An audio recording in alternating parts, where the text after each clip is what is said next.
Federal. ¿Cómo estás? ¿Cómo les va? ¿Cómo están ustedes? Muchas gracias. Un Bueno, gusto grande siempre escucharlos. para mí, escuchaba un pensador, dice, hay un ambush social, digamos, emocional, hay una emboscada de las principales facciones políticas, en este caso de la que en algún momento se dio como una presunción libertaria, pero ya no es más libertaria, es una mezcla, una conjunción de autopistas que chocan permanentemente, y eso es lo que hoy administra el país, Ignacio. Sí, claramente, está bueno este concepto que vos traes, porque hay una cuestión de fondo acá que las estructuras de poder que están detrás de Javier Milei, ¿no? Bueno, bien de ser amable, Javier Milei es un panelista de televisión, ¿no? No es más que eso. Ser estudiado en los anales de la ciencia política, la filosofía política, y a fin, cómo alguien con ese perfil llegó a ser presidente de una nación, de un país como la Argentina, ¿no? Y la única explicación, la explicación más plausible o más certera tiene que ver con lo que vos estás diciendo, ¿no? Tiene que ver con de qué manera las estructuras de poder que controlan una serie de resortes eh, y una serie de artilugios llevaron a la sociedad a una encerrona emocional, ¿no? La política, lamentablemente, esto crecientemente es así, ¿no? En el tiempo en que vivimos, en la sociedad líquida en que vivimos, donde predomina los medios de comunicación, las redes. En otro momento no fue así, ¿no? No, totalmente. Imperaba la racionalidad. Lo que impera es la emocionalidad. Entonces, hábilmente fueron generando una serie de odios, grietas, y llevaron a la sociedad a una encerrona, ¿no? Sí. Y siempre estuvo claro, por suerte a nosotros aquí en esta mesa resistimos los archivos, esto lo dijimos desde el primer momento, no pisamos el palito, sabíamos quién era Javier Milei y sabíamos lo que iba a ocurrir. Ujú. Entonces, lo que vos estás viendo es el final anunciado de algo que fue un experimento social en el Y, cual y todos del los poder argentinos y del poder económico, sin lugar a dudas, sí, por supuesto, de sectores sí, minoritarios, donde la sociedad está claro, muy ajena a claro, creer, digamos, a esto que estamos hablando, ¿no? sí. Pero en algún La sociedad en momento, el día a día, a ver, Javier Milei y su hermana, ¿no? Hay toda una cuestión ahí que más que para la psicología social es para la psiquiatría, no voy a entrar por ahí porque sí, no estamos sería facultados para no diagnosticar estamos algo que no facultados, exactamente. conocemos. Por supuesto, no estamos facultados para medicar a nadie. Esa cuestión psiquiátrica va aparte, pero eso también es parte del experimento, ¿no? Tal Cómo una cual. sociedad tolera algo así, ¿no? Un artilugio de esta naturaleza es verdaderamente llamativo. Bueno, el experimento, como ya dijimos varias veces, va llegando a su fin. El tema es cuál es la salida, como vos decís, sigue estando en un encerrón en la sociedad, porque sigue estando en el marco de la grieta kirchnerismo, anti-kirchnerismo, y hay muchos vasos comunicantes del kirchnerismo con libertarios también, ¿no? Ujú. Entonces, ahí otro tema fundamental es el que vos planteas ahí. Todo esto le sirvió claramente al poder económico de siempre y el poder económico local y el poder económico local como polea de transmisión de los poderes internacionales, Sí, sí, sí, sí, como sí. quieras llamarle, Ujú. para hacer lo que ya habían hecho, lo dijimos en esta mesa varias veces, para hacer lo que ya habían hecho en 1981, 1989, 1918, perdón, 1918, 2018, que es la bicicleta financiera. Esto es planchar el dólar de manera artificial para que esos actores de la patria financiera puedan fugar capitales al exterior y que la deuda quede en manos, y que la deuda quede sobre la espalda del pueblo argentino, ¿no? Armar una estructura Bueno, nada más para los sectores claro, minoritarios de poder económico.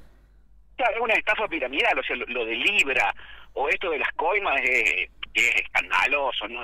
Lo tiene que comprobar la justicia, pero robarle a los discapacitados, a los jubilados, de esa Pero manera, de esa hay que aclarar forma, algo, Ignacio, no sé si te sí, parece, y está sí, bueno, por más que no estemos, sí, porque en sí, esto que decía yo, en este ambush social, que se denomina y se traduce emboscada, Tiene que ver con un plan estratégico que estaba pensado. Acá hay que aclararle a la gente, porque por más que estemos en el interior, nuestro producto, nosotros creemos que tiene tal valoración como el que podemos ver hoy en un canal que esté hecho en streaming en Buenos Aires. Digo esto porque la misma conectividad nos pone de igual a igual. Lo importante acá es que la gente pueda reflexionar sobre lo que hablamos. Y digo, esto estaba pensado. ANDIS, la Agencia Nacional de Discapacidad, no tuvo este entramado hace 50 días. Ya venía desde un inicio y seguramente con antecedentes muy letargos, ¿no? Pero lo que pasa es que se potenciaron estos. Se potenció totalmente. Se achicaron las licitaciones, se unieron las vías que eran de 3 o 4 amigos del poder, terminaron siendo en uno. O sea, está todo indicado. O sea, acá no hay otro apellido, por ejemplo, que los Menem, que vienen de una enorme trayectoria identificada con la corrupción. Y así podemos ir hablando un montón de tiempo, ¿no? No, por supuesto. Está muy bueno lo que vos decís. Bueno, los que somos de Río Tercero sabemos bien quiénes son los Menem, ¿no? Claramente. Correcto. No hace falta decir mucho más. Pero te vuelvo un paso atrás porque está bueno lo que vos decís. Lo tiene que probar la justicia, pero bueno, los indicios son muy elocuentes. Pero para eso necesitamos hoy el periodismo y los analistas, porque de hecho la gente va a terminar diciendo algo. Si no fuera por el periodismo acá, estamos perdidos. Y los analistas que se animan, porque es el momento de convicción. En las malas hay que estar en la convicción. Esta es la realidad. Totalmente. Entonces, déjame decir ahí algo importante, caballo, de lo que vos estás diciendo. Acá la gran estafa, bueno, lo de Andis es, una vez que finalmente se compruebe, es un escándalo, ¿no? Robarle a los discapacitados, una cosa ya que excede cualquier límite de la crueldad, es como, no sé, demoníaco, si vos querés.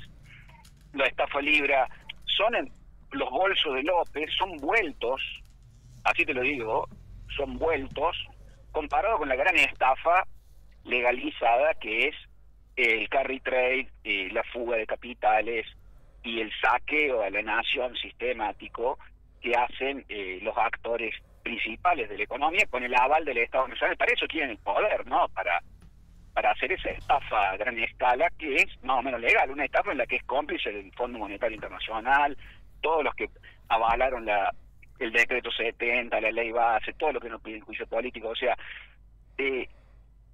viste que es un lugar común muy instalado. ¿Y cómo puede ser que un país que produce alimento para 400 millones de habitantes, la mitad de la gente esté en la pobreza y de manera creciente? ¿Cómo puede? Bueno, se la llevan, o sea... el sistema funciona, no es que no funcione, el sistema funciona claramente, pero funciona de manera perfecta para una serie de actores que desde la dictadura de 1976 a esta parte tienen capturada, insisto, a la octava geografía del planeta y la succionan sistemáticamente y generan una serie de experimentos con los que estamos adentro.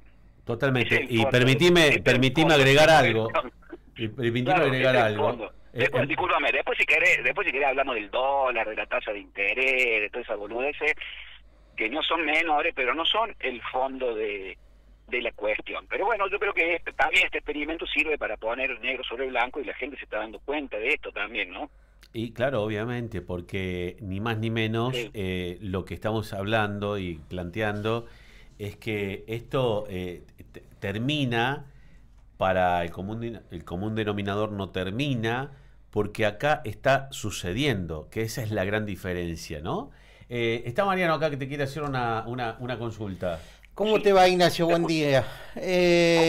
Bien. Ignacio, justamente ayer veía, ¿no?, el discurso del propio presidente Milei en Moreno bajo totalmente un fiasco, porque ni siquiera pudieron llenar la cancha en el día de ayer. Ni siquiera acarreando a los propios militantes en más de un centenar de colectivos, que ni siquiera hubo militantes que ni siquiera se quedaron a la hora de que el presidente empezó a dar su discurso, ¿no?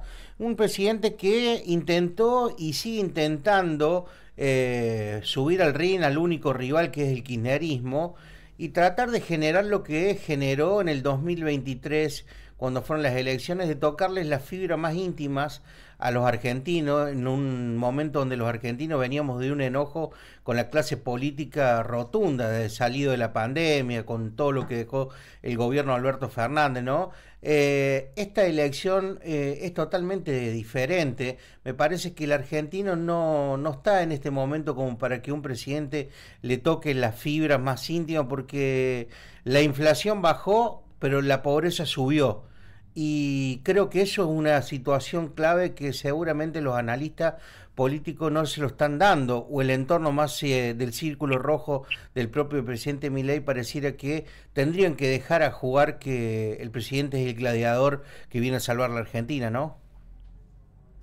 Sí, sí, como lo decíamos el otro día, mira, ya no hay más conejos en la galera, ese truco ya no funciona, ¿no? De ninguna manera. No funciona, no tracciona, están en otro nivel. Es sorprendente que la calle esté tranquila. Eso tiene varias explicaciones, o más o menos tranquila. Tiene que ver con la anestesia general, con la impotencia generalizada que lograron incubar, pero también tiene que ver con que la Argentina es un país que también, por suerte para sus habitantes, funciona en negro, ¿no? Entonces todos nos la rebuscamos de alguna manera para comer. Sí. Lo cual es consuelo de tontos, ¿no? O sea, bueno, acá hay un pero, oyente que claro, te está siguiendo tu relato y dice, un oyente y además es una persona muy importante de la ciudad, que dice sí, esto: la política junto con los políticos se convirtió en una gran sociedad anónima y los pirinchos, es decir, nosotros los pequeños accionistas no tenemos poder de decisión. Más aún no existimos. Hasta acá la democracia, excepto en Alfonsín, fue un negocio para unos pocos que siempre llevó el mismo apellido. La realidad económica anímica indica que esto no da para más. O sea, la gente hay que escucharla, y la pluralidad también hay que... ¿Me explico? Sí, sí. Yo No, lo que dice el señor o señora es muy claro. Eso se está viendo en todo Occidente. Y digo Occidente, ponerlo en negrita, cursivo y subrayado, porque eso es otra cosa gravísima de este experimento, ¿no? Que nos desenganchó. La primera medida que toman es desengancharnos de BRICS, ¿no? Y viste lo que está pasando en Eurasia en este momento. O sea, el mundo ya fue para otro lado, ¿no? O sea, nosotros somos el furgón de cola de un tren que ya no funciona, ¿no? Estuve escuchando a Putin hablando, claro, de que podría tener una longevidad de aquel que haga trasplante de órganos hasta 150 años. Eso se está hablando en el mundo, que está cambiando ya. Claro, claro, y estos tipos están hablando del dólar, o sea, y el dólar ya no existe, ¿no? Pero bueno, acá están en ese tupper, en ese termo, la gente está metida, y bueno, el mundo ya viró, ¿no? Uh-huh. Es lo que vos viste en esto, lo que se vio en Alaska con Trump, sí, y Putin, que no por casualidad fue en ese momento, y lo que se está viendo ahora en China es el mundo que viene y se proyecta, mirá lo que te voy a decir, al siglo XXII, ¿no? Sí. Que es la preeminencia del mundo euroasiático por sobre Occidente. El trabajo que vino a hacer Trump es, como dicen, les gusta a los economistas hablar en inglés, ¿viste? Es hacer un soft landing, es hacer que el imperio dure un poco más, uh-huh, hasta que nosotros los hispanos en el 2050 nos quedemos también con ese país. Hay 50 millones de hispanos hablantes en Estados Unidos. Eso es lo que vino a hacer Trump. Y bueno, esta gente está enganchada con eso, porque es la que vienen haciendo sistemáticamente desde, si querés, hace 200 años, pero con fuerza desde el golpe del 55 y con más fuerza desde el 76. Y entonces, bueno, el país está como está. Eso es muy claro, o sea, hay que mirar la historia en el largo plazo, en el largo aliento. Y eso es lo que nos cuesta a los argentinos, mirar la historia, claro, rememorizar los momentos donde hemos tenido, claro, sacrificios que nos han dolido, ¿no? Sin conciencia histórica y sin conciencia de clase, bueno, los pueblos, las naciones, los países son lo que son, o sea, pasto para la invasión. Solo las grandes naciones que están calzadas sobre civilizaciones son sustentables en el tiempo, ¿no? Todo lo demás es territorio y pasto de invasión. Esto lo hemos visto sistemáticamente durante siglos. Entonces, ese es el problema de fondo de Argentina, y lo que dice este oyente o oyenta, como se diga, me parece muy importante, porque en Occidente hay una tremenda crisis de representación. Nadie cree ya en esto que se dio en llamar democracia. Tal cual. ya nadie cree, ya no representa, no tracciona, básicamente porque fue falso en resolver los problemas de la gente, ¿no? Finalmente, ¿quién resuelve los problemas de la gente? Claro. La gente misma, totalmente desenganchada del Estado, y después los intendentes, los gobernadores, las organizaciones de sociedad civil, los clubes, o sea, hay un total desacople en términos de representación, insisto, en Occidente. Claramente esto no ocurre en China, no ocurre en Rusia, no ocurre en Irán, Michael Especie un montón, tampoco ocurre en Venezuela, tampoco en Brasil, a medias, tenés que ir caso a caso. Pero porque para que entienda doña Rosa, han sido, más allá de estas cuestiones variables y geopolíticas, claro, han sido países que han mantenido la normalidad de sus autonomías económicas. O sea, de Bolsonaro a Lula, que estuvo preso y que Bolsonaro espera por el juicio que tiene que enfrentar ahora, el país siempre tuvo una normalidad de autonomía económica. ¿Me explico? O sea, lo que cambia son las políticas que se aplican, digamos, tanto sea a lo social y a lo económico. El tema es que nosotros en Argentina venimos con tratando de cerrar la pista y ahora prácticamente no nos dejan correr porque no estamos fuera de reglamento, por ponerlo en materia automovilística, digamos, ¿no? O nos han sacado el sulky y el caballo, tenemos el apero nada más. Mira, un ejemplo que grafica claramente lo que vos estás diciendo, con lo que yo coincido en pleno. Cuando vos venís de Río Tercero para Córdoba y llegás al FAMAF, ahí en la rotonda de la Plaza de las Américas, hay un avión ahí, sí, si te fijas al lado. Sí. Bueno, vos sabés muy bien que aquello que fundara el general San Martín, Perón y otros que los antecedieron, la fábrica militar de aviones, la industria mecánica del Estado, todo ese polo tecnológico monstruoso que sigue teniendo peso, ahí le enseñaron a los brasileros a hacer aviones, ¿no? Y hoy los brasileros tienen una empresa que es líder en aviación, no sé cómo no son especialistas, en aviación intermedia, ¿no? Que compite con la canadiense de Bombardier y que es Embraer. Sí, que tienen una fábrica de aviones aerocomerciales que está en una línea 2 de las que en el mundo son líderes. Por supuesto, ¿no? Entonces vos tenés, y esa gente aprendió acá con gente que está viva. Yo conozco a algunos, si querés te paso el teléfono. ¿Me entendés? Entonces, esa es la cuestión de fondo. La pregunta es, ¿quién permitió que eso ocurriera?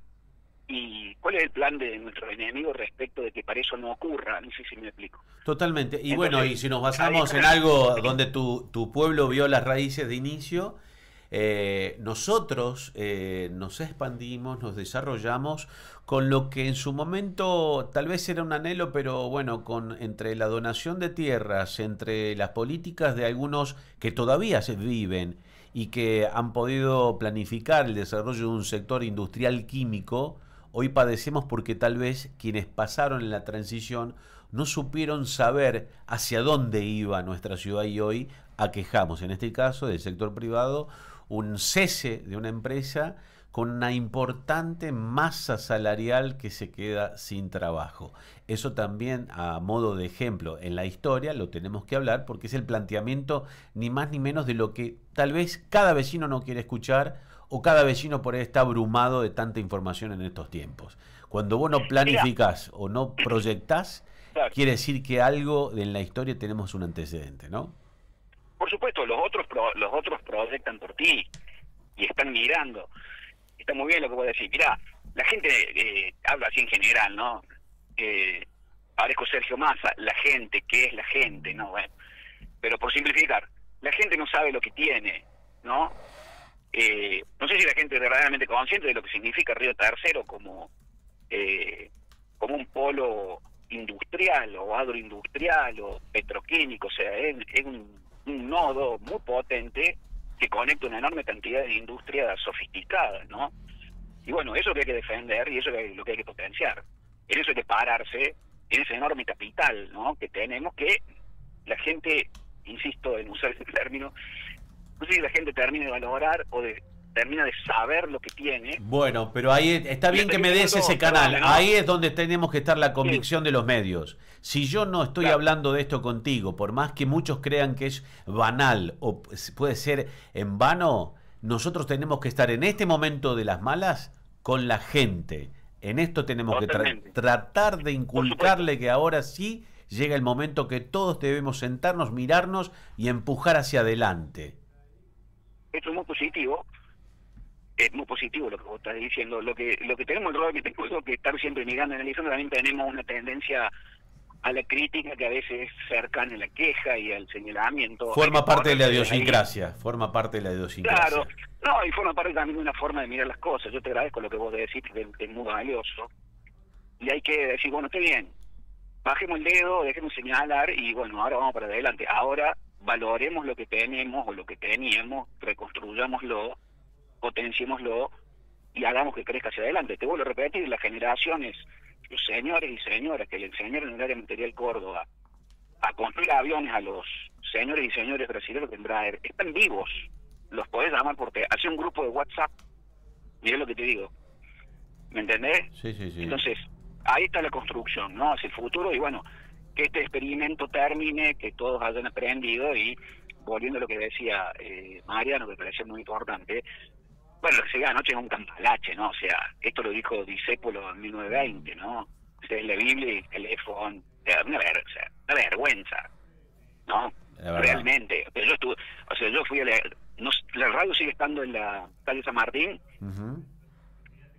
Sí, sí, claro, los estudios de nuestra productora. Los estudios centrales, sí, ¿no? Sí. Bueno, yo fui a la escuela de frente, a la escuela Modesto Acuña, me acuerdo como si fuera hoy, voy a cumplir 53 años. Y qué mejor, ¿no? Esos maestros se hubieran horrorizado de ver lo que se vio anoche, o sea, unos excesos, se me muerdo la lengua.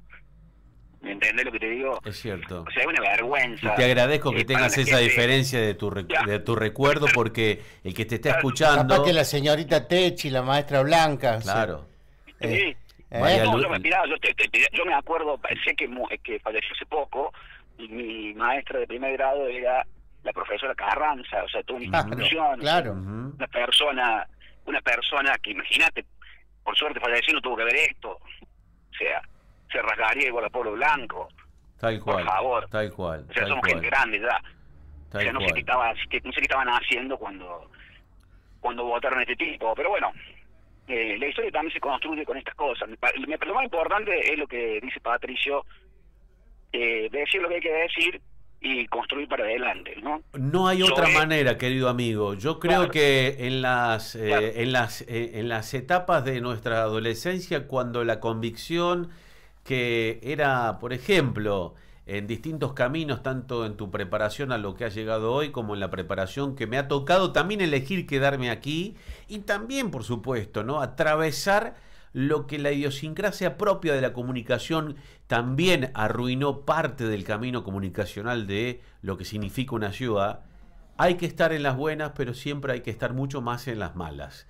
Y en las malas significa poder transmitirle a la gente que te elige como última opción, porque también creo que a nosotros nos aceptan quienes no están de acuerdo, pero con un ojo muy reñido miran de que sí le vamos a decir la verdad y es momento de no mirarnos ni señalar, bajar los brazos, los dedos y tal vez aunarse en un abrazo para empujar hacia lo que significa, ¿no?, el crecimiento de donde nosotros somos, como así también darle el aliento de réplica a otros lugares recónditos de este país, que no es más que algo maravilloso simplemente de que estamos mal guiados desde hace mucho tiempo. Por supuesto, y si me permitís reforzar un poco lo que vos decís y lo que estamos conversando, por distintos motivos, ¿no? Por mi propia curiosidad, mi inquietud y también por mi trabajo y por suerte tuve la suerte y tengo la suerte de estar permanentemente recorriendo el país y muchos lugares del mundo, y quiero concentrarme en esto. La gente no sabe lo que tiene, que se concentre en eso. Río Tercero es una potencia industrial, como toda la región, como toda la provincia, como todo el país, una potencia industrial, y en eso hay que fortalecerse y dejar de pensar en tonterías, sobre todo en un mundo que ya cambió, ¿no? El mundo se redefinió en estos días en Pekín, pudimos verlo por TV, y entonces hay que ver cómo esos grandes estados-nación que están calzados en grandes civilizaciones son momentos se proyectan hacia el futuro, ¿no? Son momentos, Ignacio, donde hay que tomar la decisión comprometerse y de una vez por todas decidir hacia dónde queremos ir. Nosotros los estamos, querido amigo. Muchas gracias por este tiempo y tener la diferencia para cuando hay un tiempito y charlar un poco de los análisis de lo que tal vez íbamos a hablar de lo que va a pasar el domingo, pero lo que ha sido el diálogo creo que es más enriquecedor y constructivo para eso que dijiste recién, que pongamos en valor lo que tenemos porque de ahí en más habrá muchas respuestas. Sí, señor, muchas gracias, siempre a disposición. Un abrazo grande, gracias, como siempre. Abrazo. Bien generoso como eres. El señor Ignacio Liendo, una charla que tiene un tiempo prolongado, pero de alguna manera se puede